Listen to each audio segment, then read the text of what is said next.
Entonces, vamos a retomar de lo que nos dejó la última clase, que fue la clase 4, ¿sí?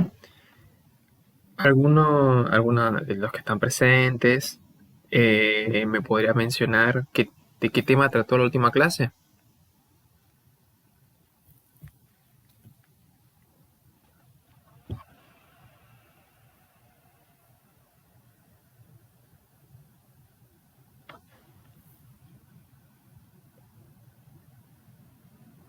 Hola, no se fueron a dormir, ¿verdad?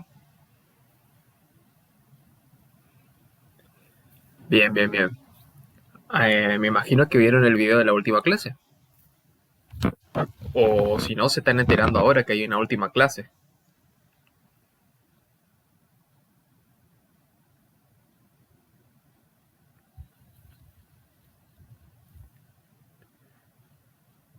Bien, ajá.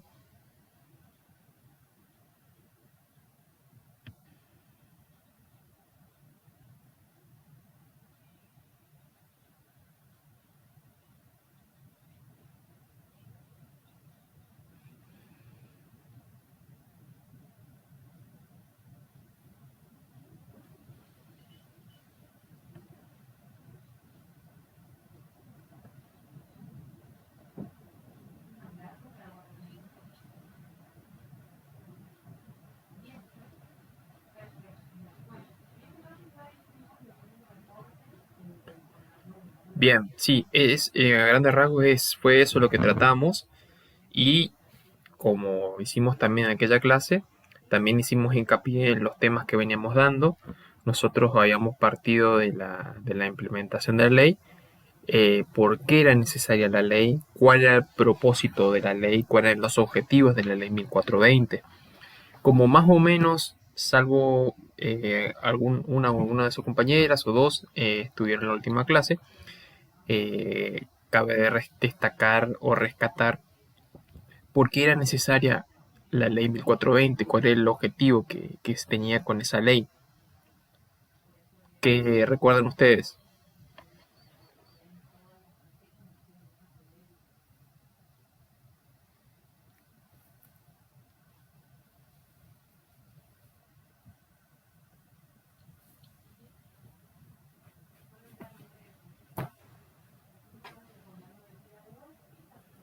Parece que el frío está haciendo mella en este horario, porque veo que solamente una compañera habla.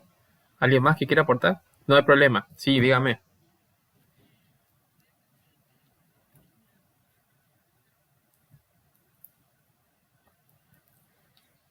Sí, está muy bien. Ahora, más allá de indagar después cada uno de los conceptos que mencionaste, Villalba, em, ¿por qué era necesario sancionar una ley de educación de esas características?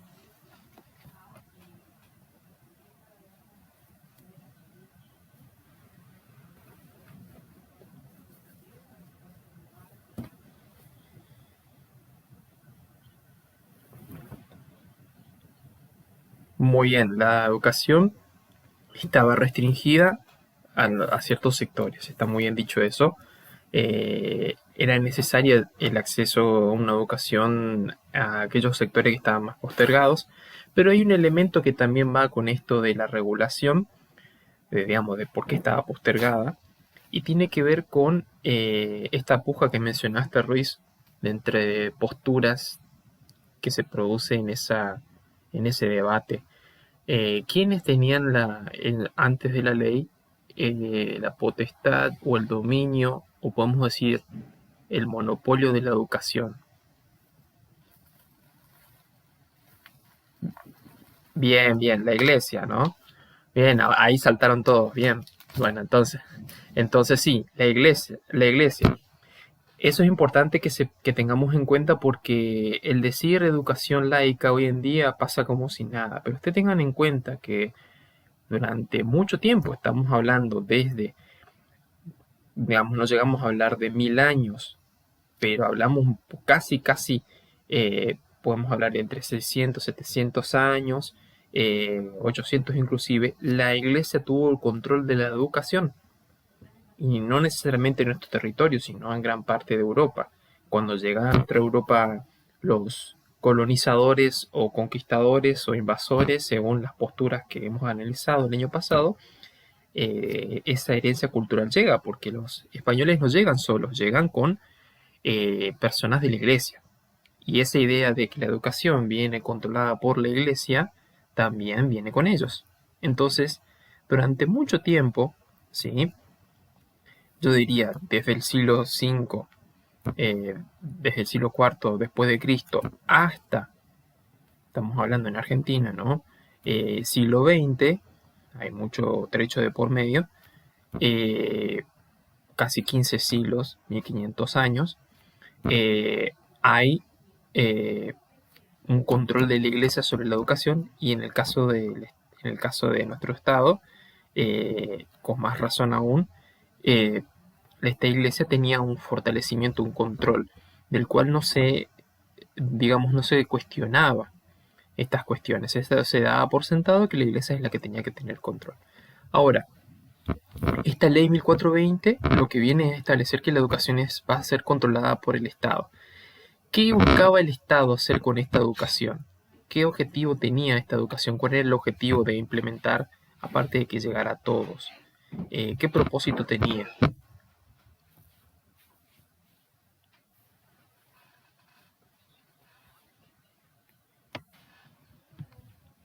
Muy bien. ¿Qué cosas buscaba reproducir el Estado desde la educación, por ejemplo?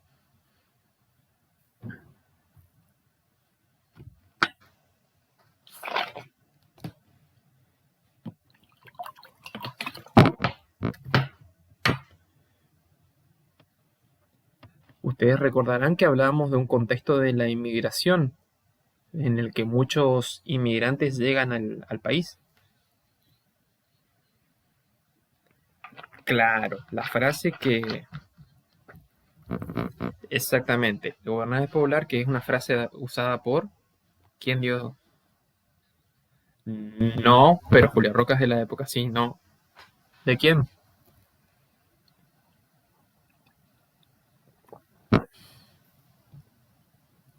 Cuando tienen que hacer. ¿Cómo? Bien, estaba en el momento le iba a tirar el pie de si se tienen que ir al centro, seguro pasan por allí. Sí, Juan Bautista Alberdi, ¿sí? Gobernar es poblar es de Alberdi. Entonces, esa idea de gobernar es poblar se traduce en que tienen que llegar inmigrantes, ¿sí? Para poder ejercer gobierno. Ahora, hay un problema con la llegada de la inmigración. ¿Cuál es el problema?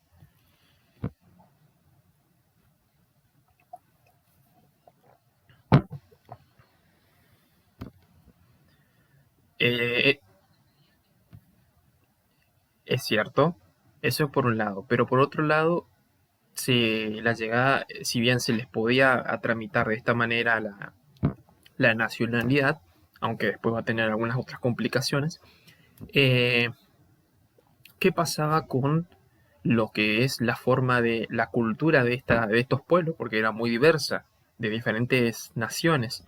¿Cómo iban a lograr que estas personas se sintieran argentinos? Exactamente. ¿Y mediante qué se iba a lograr que aprendan para que quieran las costumbres argentinas? Bien.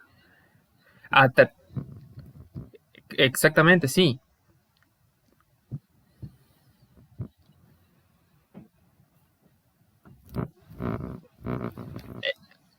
Exactamente.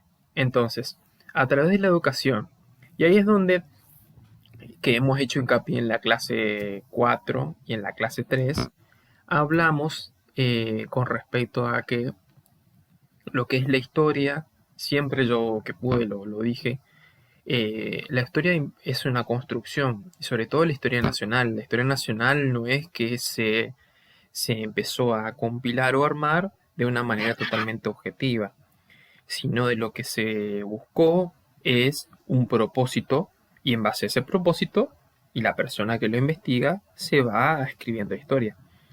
La historia argentina tuvo diferentes enfoques, diferentes visiones según quién o cómo lo veía. Aquellos que lo han visto como se han ocupado de esto porque tenían interés de resaltar lo que es la verdadera historia y que buscaba resaltar solo los sectores mejor o más acomodados, aquellos que buscaban resaltar a los sectores más desprestigiados o relegados. En este caso, nosotros nos estamos refiriendo a que se buscaba el acuerdo entre este sector gobernante, que se llamaba la generación del 80, donde estaba Julio Roca, como mencionó Rodríguez, y entre Bartolomé Mitre, entre otros, personas que tenían un gran poder económico, un poder político, y que decidían sobre cuál debía ser la imagen de Argentina que se tenía que mostrar hacia el exterior. El exterior eran los inmigrantes en ese contexto, ¿sí? Los inmigrantes eran esa sociedad la cual debía ser el conejillo de India, podemos usar esa palabra, o debía pasar por esta prueba, porque era la primera vez que se iba a implementar esta educación y tratar de usarla para transformar estos inmigrantes de características heterogéneas en una sociedad homogénea, ciudadanos obedientes al Estado, que sientan que le deben respeto a símbolos nuevos con los cuales no tienen empatía, a una cultura nueva que tienen que incorporar y a valores nuevos que se crean, valores patrios que se crean nuevos, héroes nuevos que se incorporan, descartando otros. Todo esto tiene una intencionalidad. La necesidad de rescatar a algunos próceres por encima de otros tiene una intencionalidad, que es esto, de crear un sentido de pertenencia, ¿sí? Por eso durante mucho tiempo ha existido y se ha modificado esta idea del protocolo de cómo es lo que son la celebración de los símbolos patrios, las fechas patrias, lo que son los símbolos de la bandera y otros, eh, han tenido su origen en esto, en ver cuáles son los que desde el Estado o de algunos intereses se considera lo más apropiado para que represente lo que se cree que tiene que ser el argentino. Porque si al fin y al cabo nosotros vamos y preguntamos qué es ser argentino, van a coincidir en muy pocas cosas. Pero si nosotros, digamos, tuviéramos que ponernos de acuerdo, sí vamos a coincidir en que es fácil mostrarnos desde la televisión como argentinos, con que hay una cosa que a todos compartimos, que puede ser el deporte o un elemento cultural, pero sabemos que particularmente es distinto. Entonces siempre que haya un medio de reproducción, como dijo Villalba, como puede ser en un momento la televisión, porque la televisión lo que hace es reproducir muchas veces, pocas veces busca cuestionar, y en algunos momentos que sí, y la escuela, en ese momento, lo que se genera es, claro, es fácil decir, un argentino es esto, tiene estas características. Cuando sabemos que en realidad ser argentino implica un montón de otras cosas más, que a veces no está dentro de esto que se buscaba hacer. Muy bien, bueno, entonces, dicho esto, em, vamos a ir volcándonos sobre el tema de hoy, ¿sí? Ajá. Bueno,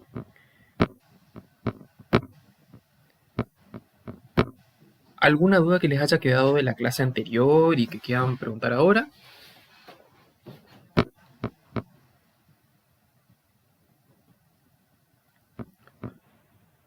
Bueno, tomo como que no, o que va a surgir durante el trazo, digamos, el transitar de la clase.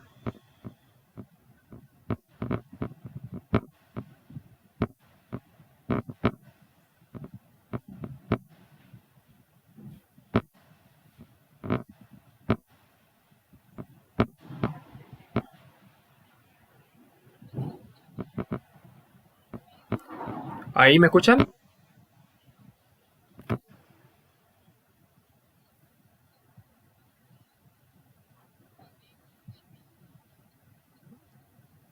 Ahí.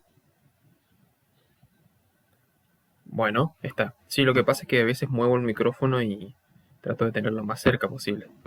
Bueno, ¿se ve la pantalla? Avísenme si no se ve. Entonces lo que hago es... bueno, bien, estamos. Bueno, nuestra primera clase es esto. Nuestra clase de hoy, que es puntualmente en la clase 5, van a ser las críticas a este sistema educativo nacional. En algún momento, bueno, en realidad ya lo había mencionado, algunas características del sistema educativo que se van dando.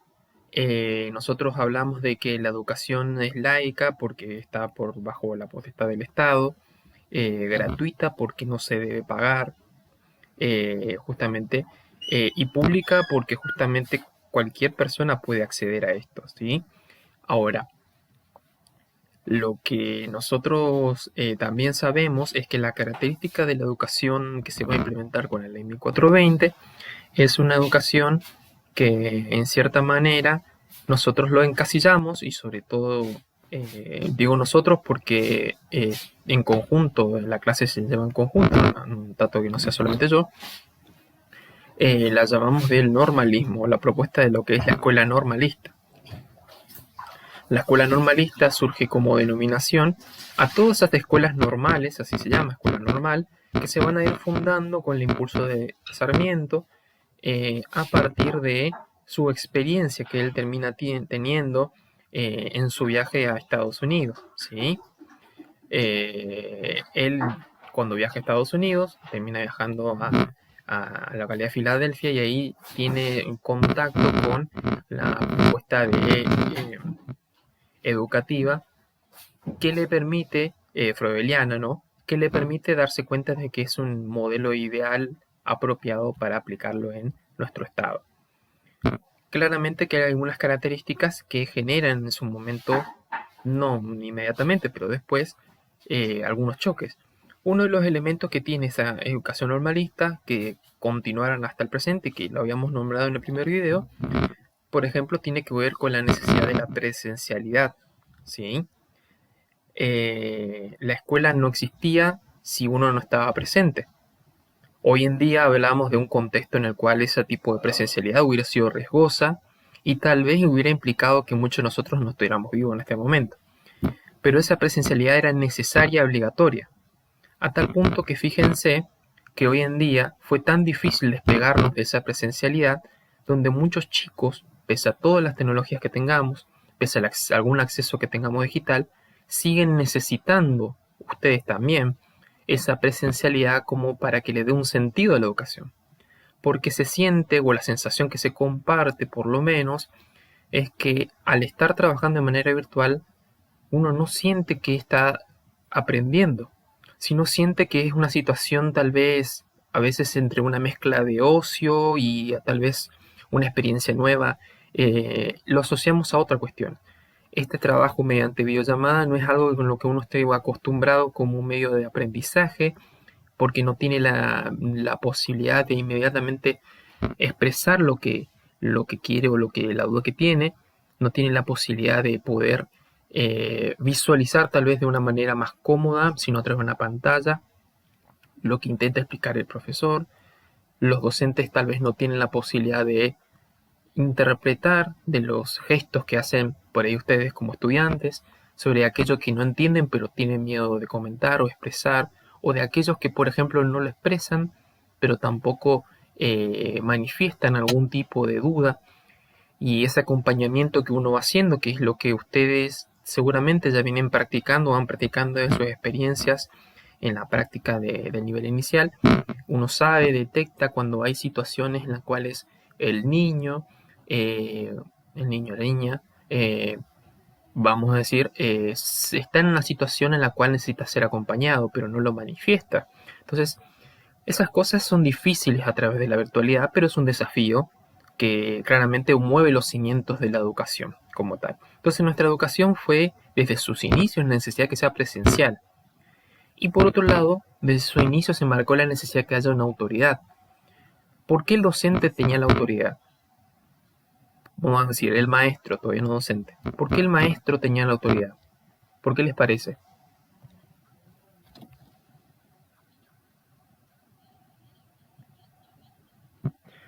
Bien, fue acertado, digamos, la aclaración con respecto a eso.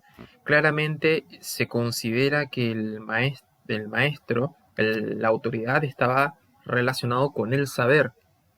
Quiere decir que si la persona que supongamos que la persona que se encuentra del otro lado, que es el alumno, las personas sin luz, que es la traducción, ¿no?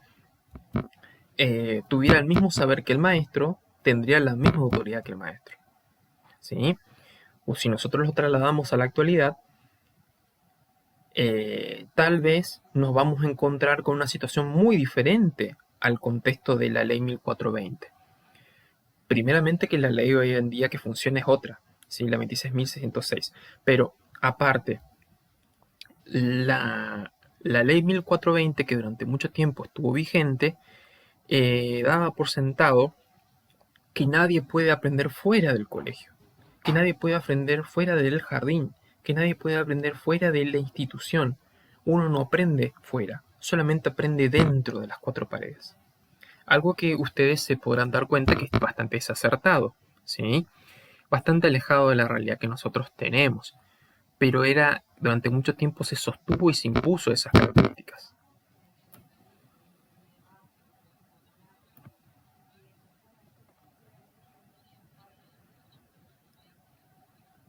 Exactamente, la informalidad no existía. Sí existía para algunos sectores inmigrantes, anarquistas, por ejemplo, consideraban que se podía aprender mediante el contacto con los saberes o experiencias que contaban los vecinos, se podía aprender sobre el vecindario, se podía aprender de otra manera. Y tal vez podemos decir, anticipándonos tal vez a la próxima clase, que el nivel inicial en sus orígenes roza o transita esos sectores de lo que podríamos llamar o etiquetar como educación informal, porque las propuestas, por ejemplo, de Froebel eh, implicaban en algún punto el contacto con lo que es la experiencia del garden, lo que es el kindergarten, el jardín, que nos hacían salir un poco de los ámbitos de las cuatro paredes. Bueno, y después surgirán otras propuestas.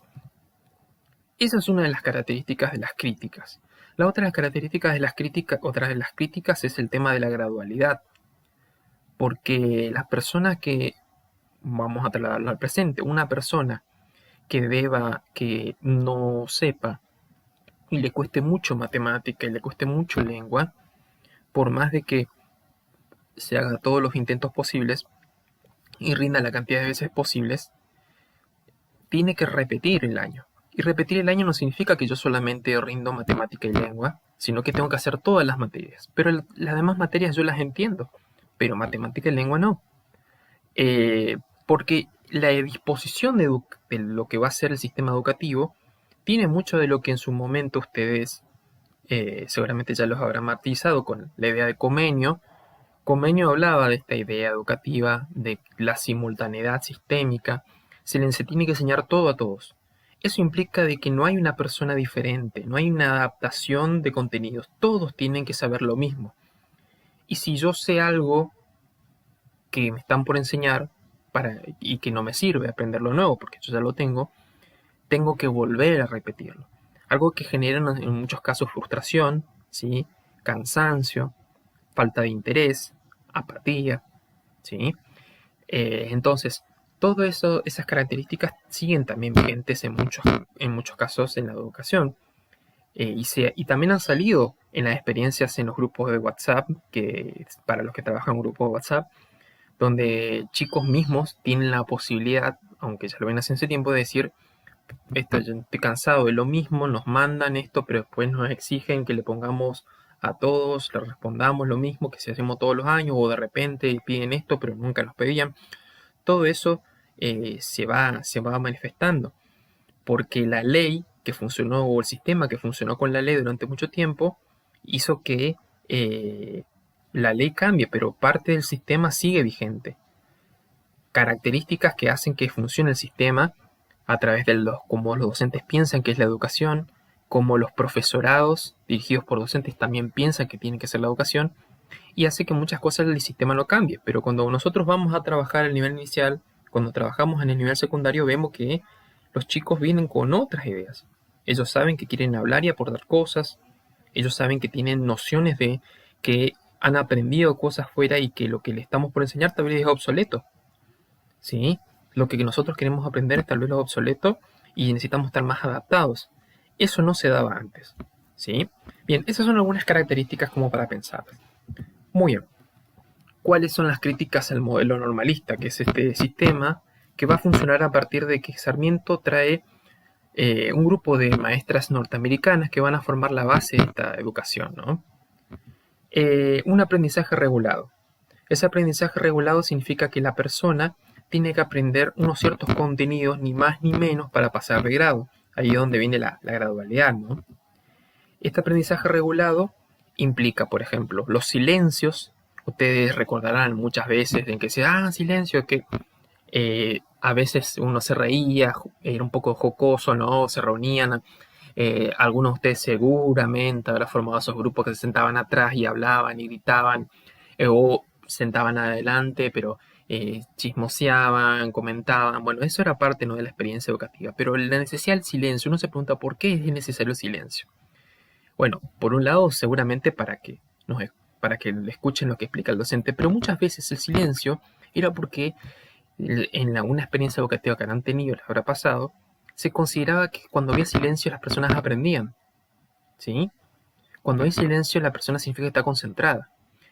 Hoy se sabe que en realidad no es así, porque los chicos han desarrollado una capacidad de tener atento un desarrollo de los sentidos en el cual los mismos chicos, desde que son muy chiquitos, ven a sus hermanos, a sus padres que para concentrarse necesitan música al mango o leen con música de fondo. Ustedes mismos seguramente en un momento ponen música y se pueden leer. Entonces, son diferentes situaciones. El silencio hoy en día no es considerado necesario. En ese momento sí. Era una manera en que se decía que uno tiene control. Si hay silencio en el aula, uno decía que el docente tiene control del aula. No significa que si hay silencio no haya alguien que aprenda o no. Eso no importa. Lo importante es el control de la clase que tiene el docente.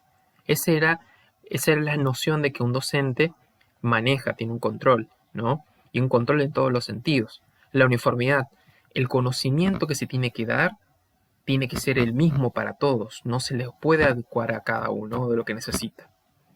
Porque la idea es que salgan con una idea de pertenencia al Estado que ya viene bajado desde arriba. Memorización. No hay una intención de que haya una reflexión de parte de los estudiantes. No hay una idea de plasmar lo mismo que hacían los jesuitas, como les había comentado, ¿no? El sistema que tenían los jesuitas, donde los motivaban a que los estudiantes critiquen, planteen preguntas reflexivas. No hay eso acá. La idea acá es que se tiene que repetir lo mismo que dice el docente. Y eso hoy en día sigue vigente porque muchos docentes lo sostienen, de que uno tenga que decir lo que ellos quisieron para poder aprobar. Y la inmovilidad, como que hablamos, que la persona no figure quieta. Sí, cómo no. La uniformidad hace referencia a algo homogéneo. ¿Sí? Eso es, uniforme, homogéneo. Por eso se le llama uniforme a lo que se lleva al colegio, porque todos usan el mismo, ¿sí? Ustedes cuando usan su uniforme para rendir, o lo que es la vestimenta que usan cuando tienen que solamente rendir un examen o se los pide, el representativo es eso, todos tienen que tener el mismo. Por eso se llama... Sí,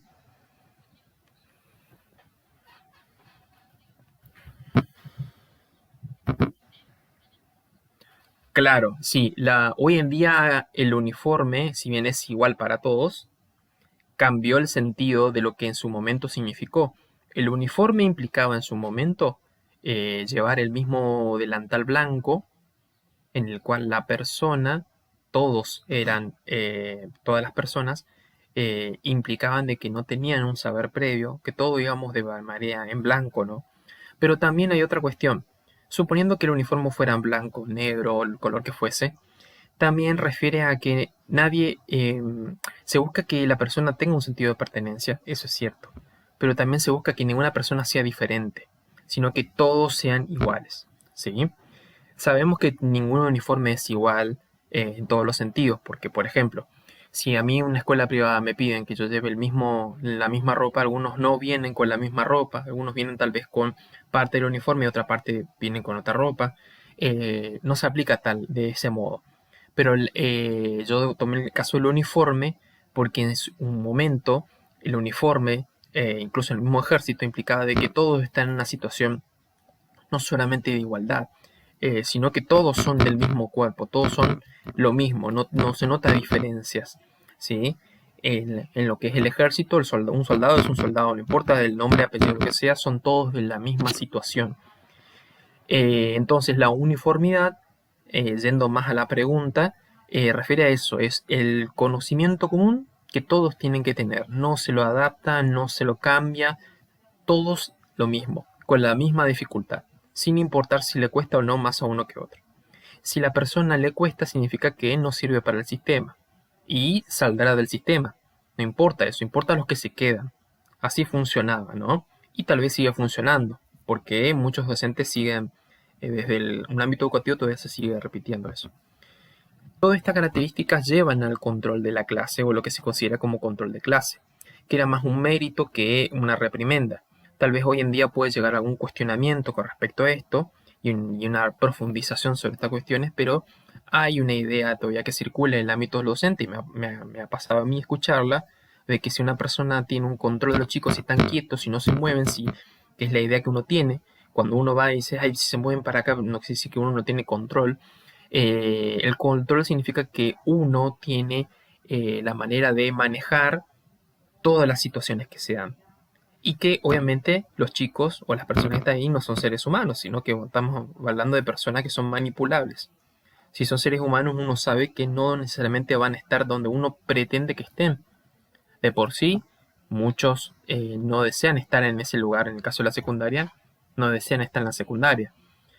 Algunas veces desean estar en otro lugar donde les es más cómodo, ¿sí? Pero bueno, el control de la clase es un sinónimo de autoridad, que es la idea que se tiene todavía. Ahora, este aprendizaje regulado tiene que ver con la noción pedagógica de lo que se va a gestar en Argentina, ¿no? Va a haber un común acuerdo de que estas son las características pedagógicas. Y podemos decir que la idea de la formación en la escuela normalista estuvo más preparado para saberes humanísticos. ¿Qué quiero decir con esto? Saberes relacionados con, más ligados a lo que es saberes filosóficos, si bien nunca se los buscaba que ellos pudieran reflexionar como ustedes pueden tener filosofía, sino lo que se buscaba que ellos repitieran frases o nociones de pensadores.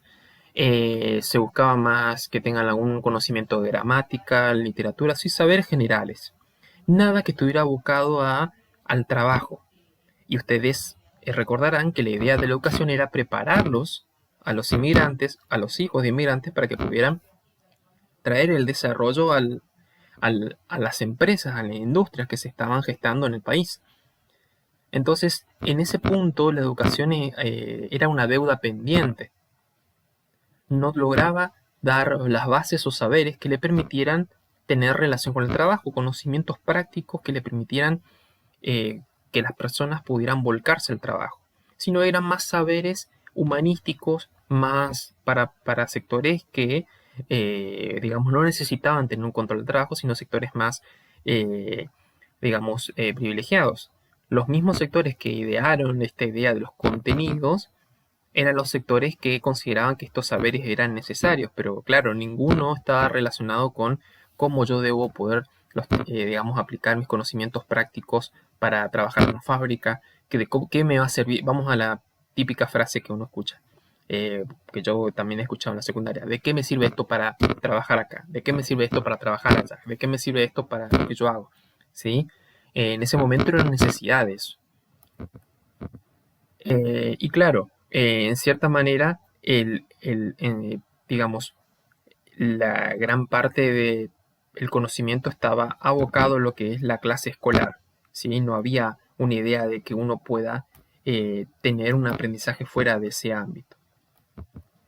Entonces, esta falta de vinculación con el trabajo, lo que termina generando, digamos que implicaba que hay una falta de ideas prácticas o nociones prácticas que pudieran a los estudiantes tener las bases para poder desenvolverse en lo que son las fábricas, en lo que era en el campo, ¿no?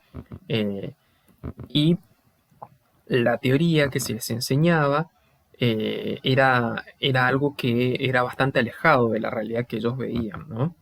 Entonces, estas características educativas, de este aprendizaje regulado, de esta autoridad, va a formar lo que es la cultura argentina educativa en ese momento.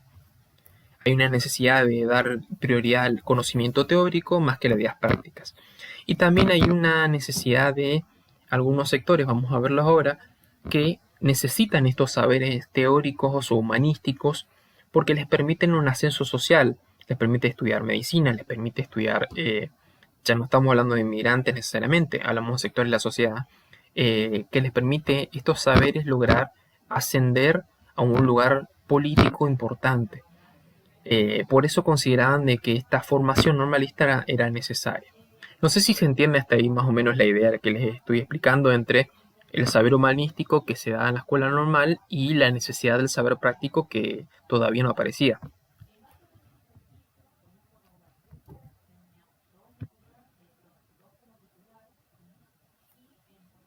Sí.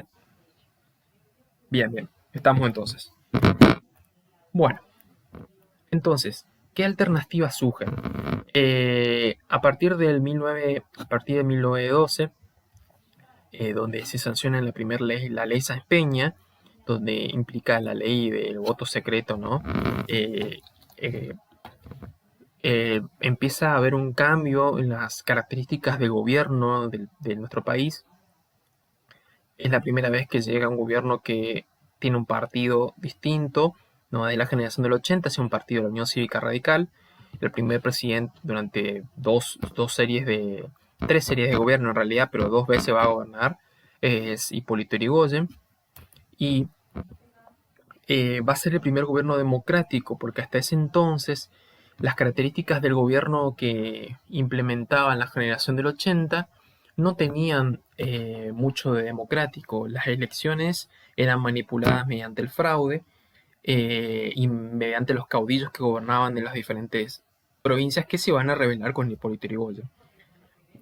También había un control del ejército que se usaba para reprimir la gran parte de las manifestaciones en contra del gobierno y, y económicamente el poder estaba concentrado no solamente en manos de empresas extranjeras, sino también en muchos de los mismos gobernantes. Ahora, recuerden esta imagen que siempre hemos visto, que yo les he recalcado, sobre la relación de Estado y sociedad y docentes. Porque estas características educativas que yo les digo que todavía siguen perviviendo, a pesar de que hemos cambiado de la ley educativa, la educación nacional, siguen existentes, es porque si bien el Estado no las implementa dentro del sistema, son los mismos docentes las que las siguen repitiendo. Y hay algunos sectores de la sociedad que tienen otras nociones educativas o que tienen otras demandas educativas, ¿sí? Entonces, genera una situación bastante chocante que se da en el aula o en la escuela, donde se ve, nosotros estamos hablando de que tenemos una ley que busca ser más inclusiva, una ley que busca contemplar una posibilidad de aprendizaje desde otras alternativas y donde en la práctica se siguen notando las viejas prácticas donde los entes son lo único que tienen la autoridad, los chicos no tienen por qué participar, no se les da la posibilidad de que tengan un pensamiento propio, ¿sí? Bien, uno de los ministros, el ministro de Educación de Hipólito Yrigoyen, Ricardo Saavedra Lamas, es el que va a introducir digamos, va a ser un innovador de la época, teniendo en cuenta que la escuela normalista o la educación normalista era la principal modo de educación existente, y va a impulsar lo que va a ser la escuela intermedia, tratando de responder a esta demanda de la necesidad de una educación práctica, ¿sí? Justamente la escuela intermedia tiene una orientación técnica. eh, la orientación técnica implica una educación basada en lo que es el trabajo, ¿sí? Y lo que plantea es una reorganización del sistema educativo. Claramente esto va a ser rechazado, como le decía, en muchos sectores sociales que aspiraban a lugares políticos importantes y cómo podía alguien con el título de técnico ingeniero aspirar a un lugar político importante en ese momento. Tenía que tener una base, un conocimiento en el cual supiera de muchas cosas, pero no necesariamente eso implicaba que eso le sirviera en su labor, sino porque eso significaba que le daba más prestigio. ¿Se entiende? Hoy en día sabemos que eso ha cambiado, incluso hemos tenido un presidente que tuvo el título de ingeniero. Pero aún así, estos sectores sociales que estaban en ascenso rechazan y que tienen influencias claramente políticas, rechazan este sistema educativo que los va a perjudicar. Por eso es que no logro tener un mayor hincapié esta propuesta de Ricardo Saavedra Lamas. Sin embargo, el movimiento que se va a llamar la nueva escuela, que muchos de ustedes lo habrán escuchado, se va a ir colando dentro del país y a nivel mundial. ¿Escucharon sobre la nueva escuela?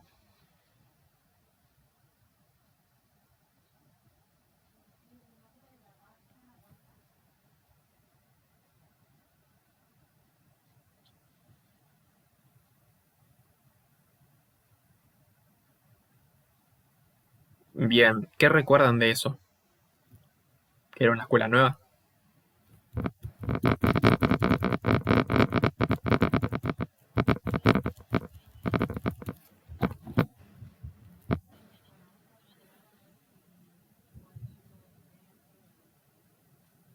Que la...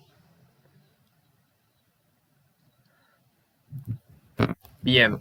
Eh,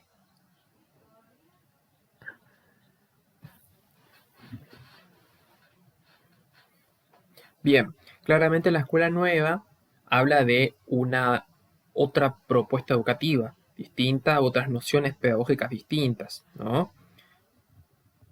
Exactamente, eso es lo que va a tener, eso va a ser un movimiento, no solamente una propuesta, va a ser un movimiento. La escuela nueva a nivel mundial, en la década de 1910, va a plantear elementos muy interesantes. Primero, la coeducación de los sexos. ¿Qué quiere decir? Que no se le tiene por qué dar ciertos contenidos a un sector, a un género, podríamos decir, por sobre el otro. En la Ley de Educación 1420, que se lanza, hay ciertos saberes básicos que son compartidos, pero cuando se va al nivel superior, que es decir, que es la otra etapa educativa, hay saberes que son adecuados según el género. Claramente los saberes domésticos, va a sonar un poco jocoso, pero es así, los saberes domésticos se le daba a las mujeres, a las niñas, y los saberes abocados a lo que es gramática y filosofía a los varones. ¿Sí?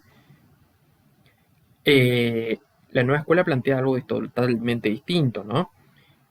También plantea la necesidad del trabajo de campo, el trabajo del aprendizaje en contacto con la naturaleza a través de excursiones y la necesidad de actividades con de aprendizaje a través de actividades manuales. Ya hacia 1960, la nueva escuela toma otro viraje. Va dentro de la línea, pero en un sentido más antiautoritario. Ocurre, digamos, en el contexto de la década del 60, porque hacia 1968 se produce el famoso Mayo francés.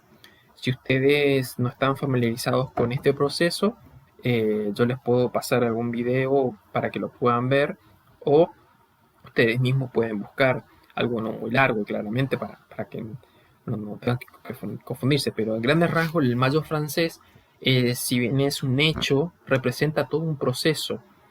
Ocurre después de haber terminado la Segunda Guerra Mundial, donde los estados se estaban recuperando de sus situaciones de crisis, se estaban reconstruyendo. Se produce un momento en el cual los estados de África, que habían sido durante mucho tiempo dominio de estados europeos, buscan su independencia, donde las generaciones de jóvenes que habían experimentado diferentes guerras dicen basta de guerras armadas para que las luchen los jóvenes y luego buscar un tipo de cambio, un cambio en las autoridades, siempre las aspiraciones a cargo políticos o lugares importantes lo tenían los sectores más mayores porque se consideraban que eran los más preparados claramente las secuelas de las guerras, como también inclusive la guerra de Vietnam, demostraba todo lo contrario. Y justamente ocurrió en Francia, donde hay una protesta por no solamente por la forma en que se estaba gobernando Francia, en París, ¿no? En cómo se gobernaba Francia, sino también por cómo funcionaba el sistema de cogobierno universitario, pero después se extiende a gran parte del mundo. En Argentina ocurre con una crisis económica, el cordobazo, donde hay protesta generalizada.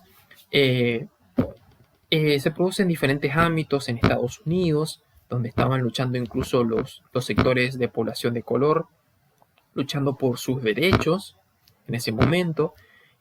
Todas esas características habla de que la pedagogía, aparte de estos elementos de igualdad, buscaba ser antiautoritaria, una educación que vaya contra una idea de que la autoridad solamente la tiene el docente, el maestro, como se venía sosteniendo incluso en la escuela normalista, ¿no? Y una crítica a esta escuela tradicional de todas las características que vimos, de que buscaba la gradualidad, de que buscaba el sistema de los silencios, el control, ¿no? De la inmovilidad, etc.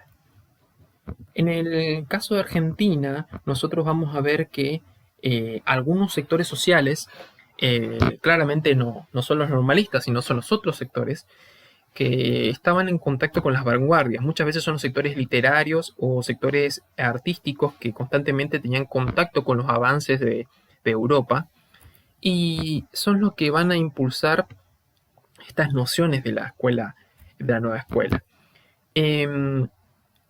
Los principales elementos que se terminan rescatando de la nueva escuela en Argentina van a ser nociones de que el niño, del niño, es un sujeto activo, no es una persona pasiva, una tabla rasa como se la consideraba antes, o un vaso donde se vertía el conocimiento, ¿no? Como si fuera algo pasivo, no, es una persona activa, es una persona que tiene inquietudes, tiene dudas, no es alguien que uno tiene que dejar que solamente repita y memorice lo que se le incorpora. Por otro lado, que hay una comunidad educativa, es decir, no, la escuela no termina con los docentes y las autoridades, sino que hablamos de que la sociedad tiene que estar involucrada en el proceso educativo porque el chico viene de la sociedad, ¿no? La relación con la experiencia práctica, que es la naturaleza, el aprender a través de la naturaleza va a ser un elemento, incluso una propuesta clara que se va a dar en Paraná, de la nueva escuela, con las hermanas Cosentini, donde va a estar esta relación de escuela-naturaleza, ¿no? Uno puede aprender a través de la naturaleza e indagar y preguntarse sobre eso. También hay un elemento central que tiene la escuela nueva, y esto es algo que no debemos olvidar, que es el paidocentrismo, que uno puede aprender haciendo. Y esa es la base de lo que es la educación práctica. Cómo uno puede entender cómo funcionan los motores, o cómo uno puede entender cómo funciona, cómo es el funcionamiento del soldado, cómo es el funcionamiento de la carpintería. Trabajando como carpintero, trabajando como soldado, como soldador, ¿no? Como trabajando gran parte de lo que son el armaje y ensamblaje de motores. Es de la manera en que uno entiende cómo funciona, no hay otra manera, ¿sí? Claro, uno ve hoy en día los libros digitales, pero eso se hizo sobre las primeras experiencias que se crearon deshaciendo y armando, ¿no? Sobre eso se basa la teoría y claro, después surgen otras propuestas. Entonces la práctica o la educación práctica, que era la deuda que se tenía con los inmigrantes, va a surgir a partir de estas experiencias de la nueva escuela. Hacia 1927 se produce la primera convención internacional de maestros en Argentina, donde salen estas ideas importantes. Una es que el niño tiene derecho a ser niño, y con eso se quiere decir que la educación durante mucho tiempo, desde la experiencia, desde la ley 1420, que fue a principios del siglo XX, hasta 1997, estamos hablando casi 27 años, la educación trata a los niños con saberes que los posicionan en carácter de adulto, le quitan del lado de la diversión como un medio de aprendizaje, ¿no? Que pues, se puede aprender uno divirtiéndose. Por otro lado, que el niño tiene derecho a ser para saber. Entonces, esa necesidad de que el niño esté quieto para que aprenda y repita, no le da la posibilidad de indagar a través de su propia curiosidad, haciendo cosas, practicando, que es parte de la esencia que está incluso en las bases del nivel inicial. Un modelo educativo rígido, eso es una de las críticas que se hace, que el modelo educativo que existe es tan rígido que termina generando esta exclusión de aquellos chicos que por ahí no coincidían, muchos de ellos no daban con las exigencias del sistema y son excluidos como una fábrica, son, digamos, eliminados, ¿no? Y que el maestro debe buscar estimular el aprendizaje, que no es, el niño no tiene por qué asistir con intención de aprender plenamente, tal vez con interés, pero que se debe fomentar, buscar algo que genere curiosidad como aprendizaje, que el aprendizaje no es solamente absorber, sino que claramente hay una relación entre problemática, entre problemáticas y curiosidad, ¿sí? Lo que se busca, un cierto trabajo dual entre el docente y el maestro y el alumno. Entonces, a nivel general, la nueva escuela como movimiento, como comentaba su compañera, si bien surge en Europa y tiene sus dos vertientes iniciales y después posterior más avanzada, en Argentina llega con estas propuestas que van a tener una gran implicancia en las alternativas educativas que van a surgir después. La educación normalista va a ser cuestionada por algunos sectores por estos elementos, porque es rígida, porque en cierta manera excluye a muchos sectores, porque no se plantea cómo aprenden los chicos y las situaciones de aprendizaje, sobre todo porque hay una situación de autoridad que se va dada por el conocimiento que tiene el docente. Y fíjense que en ese momento no existía la masividad de uno poder acceder al saber como Internet, pero aún así se cuestiona esto en el que uno no puede saber fuera de lo que es el maestro, ¿no? Que el niño no tiene la posibilidad de indagar, de preguntar, eh, y también la necesidad de jugar para aprender, ¿sí? Y bueno, la estimulación que se tiene que dar. Y por otro lado, como hablábamos, estas críticas que se le hace a la escuela normalista, que también tenemos que tener en cuenta, no es algo que debemos dejar pasar, todavía hasta hoy en día siguen vigentes. Son elementos que se dan.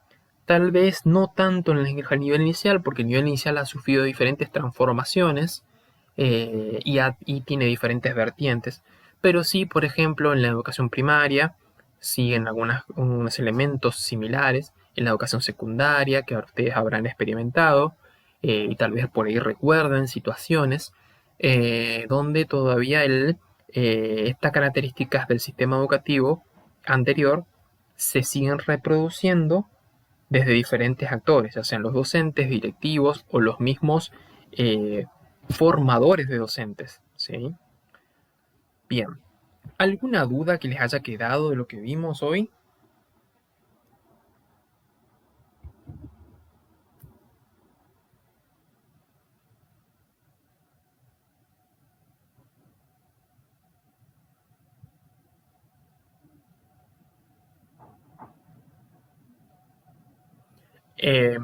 Sí, la clase de hoy yo la grabo, como todas las clases, y la subo al sitio, a la página. Entonces,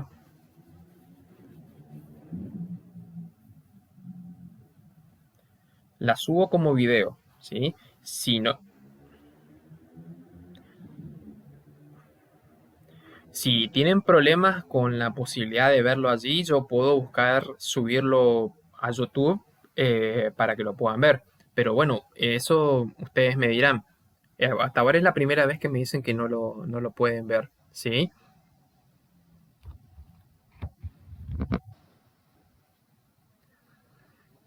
Capaz,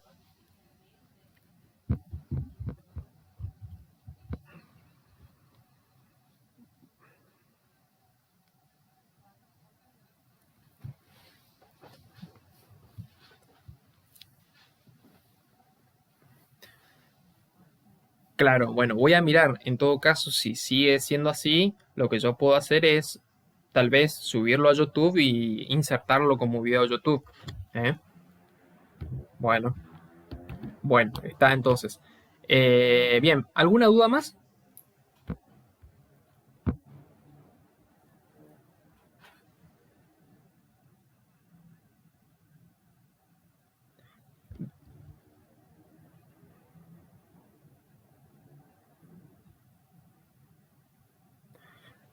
Bueno, las actividades manuales se refiere a todo tipo de actividad que implique el trabajo con manos como medio de aprendizaje. Hasta ese momento el aprendizaje estaba muy reservado para lo que es la lectura, me refiero, lectura y aprendizaje de conocimientos teóricos de autores y no a través de experiencias que implican, por ejemplo, el tener que tocar, el tener que romper, digamos, armar. Podemos hablar incluso de los rompecabezas, podemos hablar de diferentes juegos o herramientas que implican el tacto, ¿no? Y la lógica también. Incluso se me ocurre la misma jardinería como medio de aprendizaje. Todas esas características no estaban contempladas como un elemento válido de aprendizaje y en esa década empiezan a ser considerados como medios necesarios de aprendizaje también. La misma Montessori, cuando empieza a implementar su sistema, su método, se da cuenta que los chicos empiezan a aprender las letras cuando ella manda hacer ella misma forma las letras de madera. Y eran chicos que eran, digamos, excluidos socialmente porque eran considerados como personas retrasadas. Y ella ve el progreso cuando ellos, al tocar las letras, encuentran una manera de poder entender el sentido de las letras, saben las letras y empiezan a deletrear usando las letras de madera para escribir su nombre. Entonces, estas actividades manuales, que es trasladar tal vez alguna de lo que es el aprendizaje solamente teórico al trabajo del manual, ayuda a que los chicos puedan aprender a hacer, ¿no? Aprender a hacer las cosas. Como digo, muchos juegos de lógica manuales que surgen empiezan a través de esta indagación. Yo he hablado del rompecabezas, pero los sistemas de los laberintos o, bueno, hay otros que yo voy a hablar después que van a surgir de diferentes propuestas. Les hablaba el tema de las excursiones, lo que es el trabajo de la jardinería. Todos estos buscan la necesidad de estimular el aprendizaje, pero haciendo. Que no sea solamente una situación de que uno escuche y reproduce, sino que uno pasa por la experiencia. No sé si más o menos se entiende la idea. Bien, estamos. Bueno, entonces esto lo subiré por YouTube y de ahí es donde lo pondré en el sitio. Voy a ver si puedo hacer lo mismo con los otros, ya que ustedes me están diciendo de que no pueden visualizarlo, ¿sí?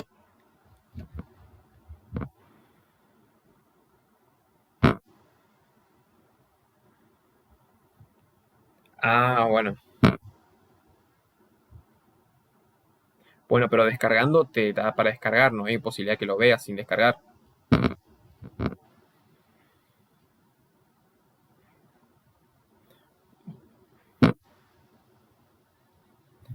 Digamos, sin necesidad de descargarlo. O pones descargar nomás por eso.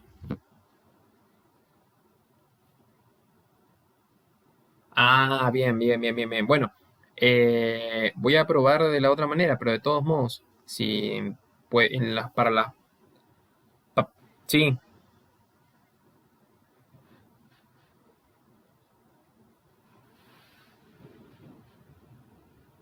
bueno, está.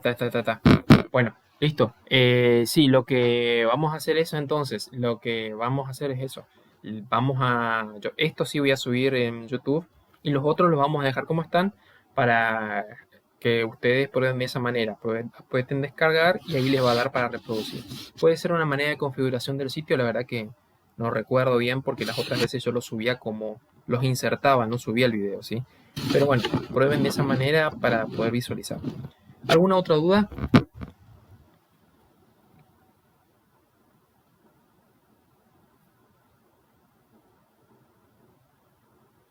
Bueno, estamos entonces.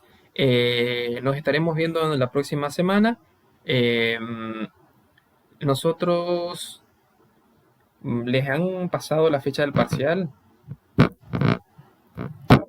Claro, sí, sí. Como es anual todavía falta, pero de todos modos, ya les voy diciendo que las características de lo que va a ser este trabajo, de lo que son las clases y las relaciones que vamos haciendo son la manera en que va a incluir el parcial, ¿sí? Y lo otro es que seguro va a incluir el análisis de un video, va a incluir imágenes, la misma modalidad que yo les evalué en segundo año. Estamos. Bien, nos vemos, cuídense, que tengan una buena semana y en un rato subiré la clase. Hasta luego, hasta luego. Chao, hasta luego.